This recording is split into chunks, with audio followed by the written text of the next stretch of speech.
বিয়ে করার আগে নারীদের কিছু জিনিস মাথায় রাখতে হবে।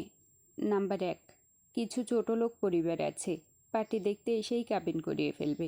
এইসব ছোটলোকদের কাছে বিয়ে করবেন না, কারণ একবার অনুষ্ঠান করে বিয়ে না হলে আজ জীবনেও আপনার বধূর সাজে সাজা হবে না।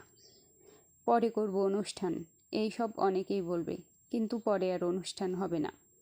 নারীদের একটা অন্যতম শখ বধূ সাজা। এটা নিয়ে তাদের জীবনে অনেক আগ্রহ। এটা যদি জীবনে একবার না ঘটে, আজীবনেও ঘটবে না। নাম্বার 2, বিয়ের সময় যে গহনাগুলি বরপক্ষ দিয়ে বউ করে নিয়ে যাবে, ওগুলা কি পাত্রীকে দেওয়া হলো কিনা নিশ্চিত হতে হবে। কিছু ধূর্ত পরিবার আছে যারা বিয়ের সময় অনেক গহনা দিয়ে বরণ করে নিয়ে যায়, পরে গিয়ে দেখা যায় এ গহনাগুলো বোনের এবং মায়ের। ওগুলা পরে ফেরত নিয়ে নেয়। এটা ছেলেপক্ষের চালাকি। নাম্বার 3, এই যুগে ঘটক ধরে বিয়ে করার কালচার বাদ দেন। ঘটক হলো একটা দালাল। দালালকে যে ছেলের পরিবার বেশি টাকা দিবে, মেয়ের পরিবারকে ওইভাবেই হিপনোটাইজ করবে এবং ব্রেন ওয়াশ করবে।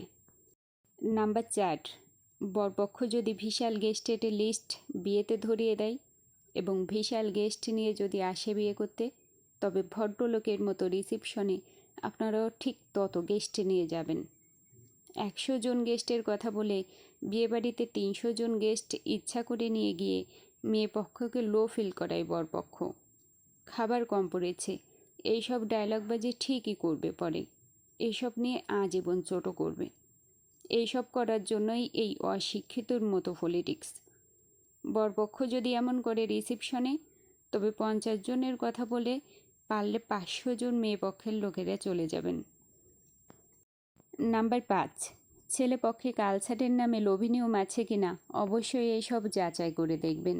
এই ধরেন কোনো এলাকায় লোকদের কোরবানির ঈদে মাংস মেয়ের পরিবারকে পাঠাতে হয়, আবার বিয়ের সময় মেয়ে যেসব গিফট পেল তার অর্ধেক শ্বশুরবাড়ির লোকদের দিয়ে দিতে হয়, আবার বিয়ের ফার্নিচার থেকে শুরু করে সব মেয়েদের দিতে হয় যৌতুক হিসেবে। কিছু চৈরা বিভাগ এবং এলাকা আছে, তারা কালচারের নামে মেয়ের পরিবারকে একদম লুটে পুটে খায়। আবার কিছু এলাকায় নিয়ম আছে যে ছেলে কোনো দিন মেয়ের বাড়িতে ঈদ করে না, ছেলে বউকেও বাপের বাড়ি ঈদ করতে দেয় না। জিজ্ঞাসা করলে বলবে এসব কালচার। এমন সব এলাকায় বিয়ে করা যাবে না। কালচারের নামে ছেলে পক্ষের ফকিরনিফনা হজম করবেন না। নাম্বার 6, বেশি দূরে বিয়ে করবেন না। দেশের বাড়ি যে এলাকায় সেখানে, কিংবা কর্মসূত্রে বা পড়াশোনা সূত্রে যে এলাকায় সেখানে বিয়ে করার চেষ্টা করবেন। এমন এলাকায় বিয়ে করবেন না যে এলাকায় আপনার দূরের কোনো আত্মীয় হলেও নাই, তাহলে একেবারে পেয়ে বসবে। আপনাকে মেরে ফেলছে এই কলটা দিয়ে জানালেও আপনার বাপের বাড়ির আসতেই আপনি যেন লাশ না হয়ে যান। মানে যতই চেষ্টা করুক, আপনাকে এমন সিচুয়েশনে এসে চেপ করতে পারবে না, এমন দূরত্বে বিয়ে করার দরকার নাই। এমন এলাকায় বিয়ে করবেন যে এলাকায় স্বামীকে এবং শ্বশুরবাড়ির লোকদের জবাবদিহিতার মাঝে রাখতে পারেন। সবার জন্য শুভকামনা রইল। সবাই ভালো থাকবেন, সুস্থ থাকবেন। আল্লাহ হাফেজ।